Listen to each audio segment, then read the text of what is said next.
Subscribe कीजिए learning pharmacy channel को and bell icon को दबाइए लेटेस्ट फार्मेसी वीडियो सबसे पहले देखने के लिए। हेलो बच्चों, कैसे हैं आप सब लोग। स्वागत है आपका अपने लर्निंग फार्मेसी चैनल पे, जहां हाल ही में हमने अपने चैनल पे शुरू की है एक सीरीज जिसका नाम है railway pharmacist examination preparation series, जहां जितने भी आपके प्रीवियस ईयर में रेलवे फार्मासिस्ट एग्जामिनेशन में क्वेश्चन आ चुके हैं उनको हम कवर करते हैं अपनी इस सीरीज में।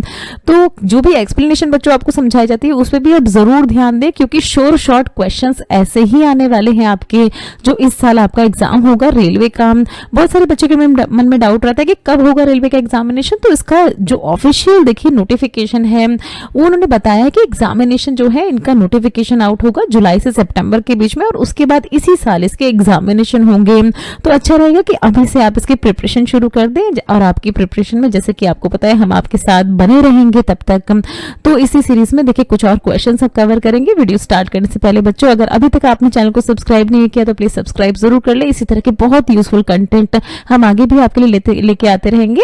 तो चलिए शुरू करते हैं अपना आज का सेशन। तो देखिए सबसे फर्स्ट क्वेश्चन पूछ रहे हैं आपसे, बफर्स को ऐड किया था स्टेराइल प्रोडक्ट्स में क्या मेंटेन करने के लिए उनकी पीएच, विस्कोसिटी, आइसोटोनिसिटी या स्टेरिलिटी। तो बच्चों ये सारे क्वेश्चन जो भी हम कवर करेंगे ये पिछले साल आ चुके हैं, जो पिछले साल एग्जामिनेशन हुए थे जितने भी ईयर्स में। तो इसी से हम कुछ भी अपनी तरफ से आपको कवर नहीं करवा रहे हैं, सारे प्रीवियस ईयर के आए हुए क्वेश्चन हैं। आंसर है बच्चों इसका ऑप्शन ए, पीएच मेंटेन करने के लिए देखिए बफर्स ऐड किए जाते हैं स्टेराइल प्रोडक्ट्स में। स्टेराइल प्रोडक्ट क्या होते हैं, देखिए ऐसे प्रोडक्ट होते हैं जो कि बहुत ही ज्यादा क्रूशियल होते हैं। अगर किसी भी तरह का उनमें चेंज आती है उनकी कंपोजिशन में तो काफी ज्यादा जो साइड इफेक्ट्स होते हैं वो देखने को मिल सकते हैं। जैसे बहुत सारे इंजेक्शंस होते हैं जो हमारी स्टेराइल प्रिपरेशंस होती हैं, तो उनमें बफर्स का ऐड किया जाता है। देखिए उनकी पीएच को मेंटेन रखने के लिए, मतलब कि एसिडिक या बेसिक एनवायरनमेंट नहीं होना चाहिए इन तरह के प्रोडक्ट का, एक तरह का न्यूट्रल एनवायरनमेंट होना चाहिए ताकि इन तरह के प्रोडक्ट की स्टेबिलिटी, एफिकेसी और सेफ्टी बनी रहे। तो बफर्स इसी तरह के काम करते हैं। एसिडिक या बेसिक कंपोनेंट जो भी प्रेजेंट हैं अगर किसी भी प्रिपरेशन में, किसी भी फॉर्मुलेशन में, तो उनको न्यूट्रलाइज करने का काम करते हैं और एक तरह की स्टेबल प्रिपरेशन बनाते हैं। नेक्स्ट क्वेश्चन में पूछा देखिए, chapter 3 of drug and cosmetic act 1940 and rules 1945 information देते हैं हमें इसमें से किसके बारे में। बहुत सारे देखिए एग्जामिनेशन में आपने शेड्यूल सुने होंगे जो इसमें ड्रग एंड कॉस्मेटिक एक्ट के अंदर आते हैं, बट इस तरह का चैप्टर वाले क्वेश्चन भी देखिए आ चुके हैं रेलवे एग्जामिनेशन में। तो देखिए डिफरेंट ऑप्शन है बच्चों इसमें। आंसर है इसका option D, import of drug and cosmetics के जितने भी रूल्स एंड रेगुलेशन हैं वो दिए गए हैं chapter 3 of drug and cosmetic act 1940 में। इसमें देखिए ये क्या है, इस पूरे ही चैप्टर में क्या दिए गए हैं, जितने भी रूल्स एंड रेगुलेशन है कि किस तरह से ड्रग को मैन्युफैक्चर किया जाएगा, किस तरह से जो भी ड्रग मैन्युफैक्चर की है उसे सेल किया जाएगा, किस तरह से उसका इंपोर्ट किया जाएगा ड्रग एंड कॉस्मेटिक्स का इंडिया में, ताकि ये ड्रग जो भी बनाई जा रही है या जो भी सेल की जा रही है या जो भी बाहर के देशों से मंगाई जा रही है, इंपोर्ट की जा रही है, वो ड्रग सेफ हो और इफेक्टिव हो ह्यूमन यूज के लिए। कोई भी किसी भी तरह का मेजर साइड इफेक्ट उसमें ना हो, किसी भी तरह की बहुत ज्यादा हाई रेट उसके ना हो, रीजनेबल प्राइस पे वो अवेलेबल हो हमारी कंट्री इंडिया में। तो इस तरह के सारे ही रूल्स एंड एक्ट हैं इस तरह के चैप्टर 3 में। नेक्स्ट क्वेश्चन में आपसे पूछ रहे हैं, the CMC section of investigational new drug application should be bound इन। अब देखिए सबसे पहले इसका आंसर देख लेते हैं, उसके बाद अच्छे से आपको एक्सप्लेन करेंगे क्या है ये सीएमसी। तो आंसर इसका येलो फोल्डर। अब देखिए सीएमसी क्या है, हमारे इंडिया में सीएमसी कहा जाता है chemistry manufacturing and control section को। देखिए क्या होती है, कुछ इन्वेस्टिगेशनल ड्रग्स होती हैं। इन्वेस्टिगेशनल ड्रग्स क्या मतलब, ऐसी ड्रग्स जिन पे कुछ इन्वेस्टिगेशन, जिन पे कुछ रिसर्च वगैरह की जा रही है। तो इन तरह की ड्रग्स के कुछ देखिए स्पेसिफिक डॉक्यूमेंट्स होते हैं, कुछ रिपोर्ट्स होती हैं, कुछ फाइंडिंग्स होती हैं जो साइंटिस्टों ने कुछ अपनी फाइंड की है, डिस्कवरीज। तो इन सारे ही डॉक्यूमेंट्स को इस तरह के येलो फोल्डर में रखा जाता है ताकि फ्यूचर में, और देखिए गाइडलाइंस जो है इसकी सीएमसी सेक्शन की ये दी जाती है सेडेस्को यानी Central Drug Standard Control Organisation के द्वारा। तो आपको ये भी याद रखना है।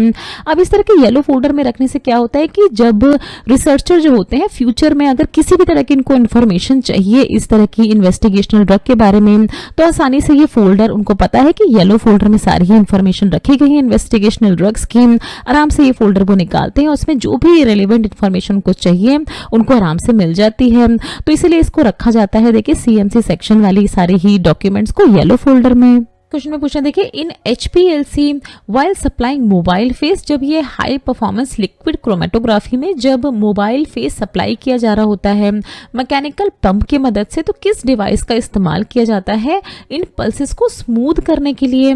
डिफरेंट ऑप्शंस बच्चों दिए गए हैं आपको, आंसर इसका ऑप्शन ए डैम्पिंग का इस्तेमाल किया जाता है। देखिए सबसे पहले क्या होता है, ये इस तरह का ये पल्स डंपर होता है, अच्छे से देख लेते हैं हम अपनी इस फिगर के थ्रू। तो यहाँ पर देखिए एक तरह का ये सॉल्वेंट जो कि मोबाइल फेस हमारा होता है, ये पास होता है इस तरह के पंप से, जिस मैकेनिकल पंप की यहाँ पर बात की गई है, देखिए जनरेटेड बाय मैकेनिकल पंप।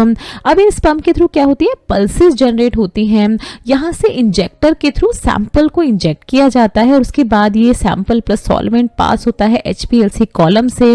उसके बाद डिटेक्टर की मदद से यहाँ पर देखिए जो भी हमें अपनी फाइंडिंग्स चाहिए, जो कॉम्पोनेंट सेपरेट हुए वो यहाँ पर हमें दिख जाते हैं और जो वेस्ट है वो यहाँ पर कलेक्ट हो जाता है। तो देखिए यहीं पर यूज किया जाता है किसको, पल्स डंपर को यूज किया जाता है कि जो भी सॉल्वेंट यहाँ से आ रहा है एक तरह से स्मूथ उसकी सरफेस हो जाए, जो भी पल्सेस जनरेट हो रही है वो स्मूथ हो जाए, ताकि रिकॉर्डिंग वगैरह जो हमें मिल रही है वो आसानी से मिल पाए, कोई ज्यादा प्रॉब्लम ना हो रिकॉर्डिंग मिलने में डिफरेंट कंपोनेंट्स की। अब यहाँ पर आपको बताया देखिए HPLC होती क्या है, एक तरह की पावरफुल एनालिटिकल टेक्निक होती है जिसके थ्रू क्या होता है, जो मिक्सचर यानी जो सैंपल में डिफरेंट कंपोनेंट्स प्रेजेंट है उनको आइडेंटिफाई किया जाता है, उनको सेपरेट किया जाता है एंड क्वांटिफाई मतलब कितनी क्वांटिटी में वो प्रेजेंट है सैंपल में, उसका पता लगाया जाता है। देखिए इस तरह की स्क्रीन पे देखिए कुछ जनरल नॉलेज के हमारे जो क्वेश्चंस आ चुके हैं अब हमारे रेलवे एग्जामिनेशन में, उनको भी हम कवर करेंगे क्योंकि रिपीटेड क्वेश्चन भी आते हैं और आपको पता भी चल जाएगा कि किस तरह के आपके स्पोर्ट्स के क्वेश्चन पूछे जाते हैं। तो पूछना देखिए the Chadha Cup is related to which game, Chadha Cup किस गेम से रिलेटेड है। डिफरेंट ऑप्शन है बच्चों, आंसर इसका ऑप्शन ए बैडमिंटन से रिलेटेड है, CHA चड्ढा कप, जो कि देखिए यहाँ पर जो विनर थी वुमेन्स टीम की, वुमेन्स चैंपियनशिप की जो विनर्स थे नेशनल बैडमिंटन चैंपियनशिप में, उनको इस तरह का कप मिला था। नेक्स्ट पूछना देखिए the BCG vaccine is a bovine strain of, BCG vaccine जो है ये बोवाइन स्ट्रेन है किसकी, Salmonella typhi, Mycobacterium bovis, hepatitis virus की या पैरा इन्फ्लुएंजा वायरस की। तो बच्चों आंसर इसका ऑप्शन बी माइकोबैक्टीरियम बोविस की एक तरह की बोवाइन स्ट्रेन है इस तरह की हमारी BCG वैक्सीन। तो देखिए बच्चों बहुत ही सिंपल भाषा में आपको बताते हैं कि जो वैक्सीन होती है देखिए उनमें जो एक्चुअल डिसीज कॉजिंग एजेंट होते हैं उन्हीं का इस्तेमाल किया जाता है, बट उनको इतना मॉडिफाई कर दिया जाता है ताकि जब भी वो पेशेंट के बॉडी में एंटर करें तो सिर्फ वो जो एंटीजेंस हैं, वो जो माइक्रो ऑर्गेनिजम्स है वो सिर्फ एंटीबॉडीज बनाए पर्सन की बॉडी में, बाकी डिसीज ना करें। तो इसी तरह का एक हमारा स्ट्रेन है जिसको कहा जाता है माइकोबैक्टीरियम बोविस पैथोजन की ये स्ट्रेन है जो कि कॉज करती है बोवाइन ट्यूबरक्लोसिस। तो देखिए यही एक पैथोजन है माइकोबैक्टीरियम बोविस, अगर इसकी मात्रा शरीर में बहुत ज्यादा हो जाती है तो हो जाता है बोवाइन ट्यूबरक्लोसिस। तो इसमें इस तरह की BCG वैक्सीन का इस्तेमाल किया जाता है जहां पर देखिए वीकेंड फॉर्म ऑफ बैक्टीरिया को इंजेक्ट किया जाता है पर्सन की बॉडी में ताकि इम्यून सिस्टम जो है पर्सन का वो एक्टिवेट हो जाए, एंटीबॉडीज बना ले इस तरह की ट्यूबरक्लोसिस के अगेंस्ट, बट इस तरह की किसी ट्यूबरक्लोसिस डिसीज ना कॉज करे। नेक्स्ट क्वेश्चन में पूछा देखिए who is known as the iron man of India, Bharat के लौह पुरुष किसे कहा जाता है, जिनके बारे में आपने अपने स्कूल की किताबों में भी पढ़ा होगा बहुत। डिफरेंट ऑप्शंस दिए गए बच्चों, आंसर है इसका ऑप्शन डी सरदार वल्लभ भाई पटेल को कहा जाता है भारत के लौह पुरुष आयरन मैन ऑफ इंडिया। यहाँ पे देखिए इनको ही डेडिकेट करते हुए बनाई गई है स्टैच्यू ऑफ यूनिटी जो कि हमारे गुजरात में प्रेजेंट है और ये वर्ल्ड की टॉलेस्ट स्टैच्यू का इसको क्रेडिट दिया गया है। पहले बहुत सारे अलग अलग स्टैच्यूज थी बट अब ये वर्ल्ड की टॉलेस्ट स्टैच्यू है जिसकी स्पेसिफिकेशन आप जाके वेबसाइट पे चेक कर सकते हैं। इनको देखिए ये जो सरदार वल्लभ भाई पटेल ने हमारे इंडिपेंडेंस में बहुत मेजर रोल प्ले किया है, हमारे अखंड भारत को अखंड रखने में इनका बहुत बड़ा योगदान था। और देखिए ये फर्स्ट डेप्यूटी प्राइम मिनिस्टर बने थे हमारे इंडिपेंडेंस के बाद, भारत के इंडिपेंडेंस के बाद, आजाद होने के बाद, और फर्स्ट होम मिनिस्टर भी ये बने थे उस समय के।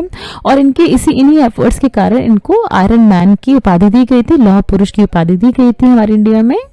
नेक्स्ट क्वेश्चन देखिए, which among the following is known as council of state, इसमें से किसे कहा जाता है? देखिए राज्यसभा, और यहाँ पर आप देख रहे हैं लेजिस्लेटिव असेंबली, लोकसभा या कॉर्पोरेशन असेंबली। आंसर है बच्चों इसका ऑप्शन ए राज्यसभा। तो इस तरह के क्वेश्चन देखिए आजकल बहुत ज्यादा पूछे जा रहे हैं क्योंकि पॉलिटिकल माहौल है पूरा, बहुत सारे एग्जामिनेशन में इसी तरह के बहुत अलग अलग तरह से इसको पूछा जा रहा है, इसी तरह के क्वेश्चन को। तो राज्यसभा के बारे में थोड़ा सा बच्चों जान लेते हैं। देखिए राज्यसभा को कहा जाता है काउंसिल ऑफ स्टेट। ये क्या होते हैं? देखिए ये हमारे जो पार्लियामेंट, इंडियन पार्लियामेंट में दो हाउस होते हैं, एक होता है अपर हाउस और एक होता है लोअर हाउस। राज्यसभा किस में आता है? अपर हाउस में आता है, जहां पर मैक्सिमम 250 मेंबर्स होते हैं, 238 जिनमें से इलेक्ट यानी इलेक्शन के थ्रू आते हैं और 12 मेंबर्स को नॉमिनेट किया जाता है, नॉमिनेशन के थ्रू आते हैं।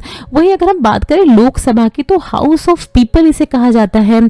यहां पर देखिए आपसे also known as house of people भी पूछा जा सकता है, तो इसमें आपको जवाब देना है किसका? लोकसभा को कहा जाता है हाउस ऑफ पीपल, जो कि लोअर हाउस होता है हमारे इंडियन पार्लियामेंट का, जिसमें मैक्सिमम देखिए कितनी ज्यादा सीट होती है इसमें अगर हम राज्यसभा से कंपेयर करें 552 सीट्स होती है, जहां पर 543 जो है इलेक्टेड मेंबर होते हैं और 9 मेंबर्स नॉमिनेशन के थ्रू आते हैं। यही आपको यहाँ पर बताया गया। देखिए राज्यसभा रिप्रेजेंट करती है स्टेट और यूनियन टेरिटरीज जितनी होती है उनको रिप्रेजेंट किया जाता है राज्यसभा के द्वारा, जबकि लोकसभा रिप्रेजेंट करती है हमारी इंडिया के जितने भी पीपल होते हैं, तो पीपल ऑफ इंडिया को रिप्रेजेंट किया जाता है लोकसभा, इसके नाम से ही आपको जाहिर हो रहा है। और इसी तरह से लोकसभा में ज्यादा मेंबर भी होते हैं, तो ये बेसिक डिफरेंस होता है देखिए राज्यसभा एंड लोकसभा में। नेक्स्ट क्वेश्चन देखिए, a test which measure the ability of the compound to diminish the concentration of sugar in blood, इस टेस्ट को किस नाम से जाना जाता है? पहले आंसर देख लेते हैं, उसके बाद अच्छे से आपको टेस्ट को एक्सप्लेन किया जाएगा। आपको आंसर है बच्चों इसका option B, hypoglycemic activity test कहा जाता है इस तरह के टेस्ट को। अब देखिए क्या होता है, जो आम भाषा में आपको समझाएंगे कि जो डायबिटिक पेशेंट्स होते हैं, जिनको डायबिटीज होती है, उनके ब्लड में अगर आप देखेंगे तो शुगर यानी ग्लूकोज का अमाउंट बहुत ही ज्यादा होता है। अब देखिए कुछ ड्रग्स जब जिनकी डेवलपमेंट, जिनकी डिस्कवरी की जाती है, जिनको बनाया जाता है इस तरह के डायबिटीज को कंट्रोल में लाने के लिए, उन पे इस तरह का हाइपोग्लाइसेमिक एक्टिविटी टेस्ट परफॉर्म किया जाता है और देखा जाता है कि इस तरह की ड्रग कितना अमाउंट में रिड्यूस करेगी देखिए ग्लूकोज की कंसंट्रेशन को डायबिटिक पेशेंट्स के ब्लड में, जिससे कि देखिए डायबिटिक पेशेंट को आराम मिल पाए अपने बढ़े हुए शुगर लेवल से। तो इसी तरह के ड्रग को कहा जाता है हाइपोग्लाइसेमिक एक्टिविटी टेस्ट। और इस तरह के टेस्ट परफॉर्म किया जाता है देखिए एनिमल मॉडल पे। एनिमल मॉडल देखिए बहुत सारे एनिमल्स होते हैं जो काफी ज्यादा रिस्पॉन्ड करते हैं, जिनकी बॉडी की कंडीशन हमारी बॉडी की कंडीशन की जैसी ही होती है, तो उन तरह के एनिमल पे इस तरह का टेस्ट कर लिया जाता है, या इन विट्रो एक्सपेरिमेंट किया जाता है। इन विट्रो में क्या किया जाता है, देखिए किसी भी लिविंग ऑर्गेनिज्म का इस्तेमाल नहीं किया जाता है, जो सेल्स वगैरह होती है वो एक्सट्रैक्ट आउट की जाती है, और लेबोरेटरी में इस तरह के एक्सपेरिमेंट्स किए जाते हैं, इन विट्रो एक्सपेरिमेंट, जैसे इन विट्रो फर्टिलाइजेशन आपने सुना होगा। तो इस केस में भी इस तरह के इन विट्रो एक्सपेरिमेंट और एनिमल मॉडल पे इस तरह का हाइपोग्लाइसेमिक एक्टिविटी टेस्ट को परफॉर्म किया जाता है। नेक्स्ट क्वेश्चन देखिए, स्प्रेडिंग कोएफिशिएंट जैसे फैक्टर को कंसीडर किया जाता है इसमें से किस तरह के प्रिपरेशन को बनाने के दौरान? सॉल्यूशन, ऑइंटमेंट, एलिक्सर्स या लोशंस एंड इमल्शंस। आंसर है बच्चों इसका option D, lotions and emulsion जब बनाए जा रहे होते हैं तो उस समय इस तरह के स्प्रेडिंग कोएफिशिएंट के फैक्टर को बहुत ज्यादा ध्यान में रखा जाता है। इसमें क्या होता है देखिए, स्प्रेडिंग कोएफिशिएंट में ये मेक श्योर करता है कि जो प्रिपरेशन बनाई जा रही है लोशंस एंड इमल्शन की, वो एक तरह की जब स्किन पे लगाई जाए तो एक तरह की स्मूथ फीलिंग दे। अब देखिए कोई भी लोशन अगर आप अपने स्किन पे लगाते हैं, अगर आपको बहुत ज्यादा बम्पी लग रहा है वो इमल्शन, या अच्छे से वो स्प्रेड ही नहीं हो रहा है, बहुत ज्यादा स्टिक हो रहा है, एक ही जगह पे लग जा रहा है बहुत सारे इमल्शन या लोशन जो आप लगा रहे हैं, तो काफी ज्यादा इरिटेशन होगी आपको। तो यही इसी तरह की इरिटेशन आपको ना हो, तो इस तरह का स्प्रेडिंग कोएफिशिएंट में देखा जाता है कि इस तरह की प्रिपरेशन आराम से एक स्मूथ टेक्सचर दे स्किन को जब स्किन पे लगाई जाए, और उसी में कंसिडर किया जाता है देखिए स्प्रेडिंग कोएफिशिएंट को।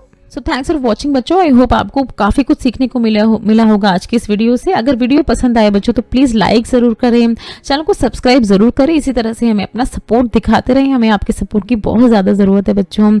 एंड अगर कोई भी सवाल है आपके मन में तो नीचे दिए गए कमेंट सेक्शन में आप हमसे कुछ भी पूछ सकते हैं। ये कुछ हमारे रिलेटेड वीडियोस के लिंक है जिन पे क्लिक करके आप इनको देख सकते हैं। दोस्तों लर्निंग फार्मेसी पे आने के लिए और ये वीडियो देखने के लिए आपका बहुत बहुत शुक्रिया। मिलते हैं अगले वीडियो में।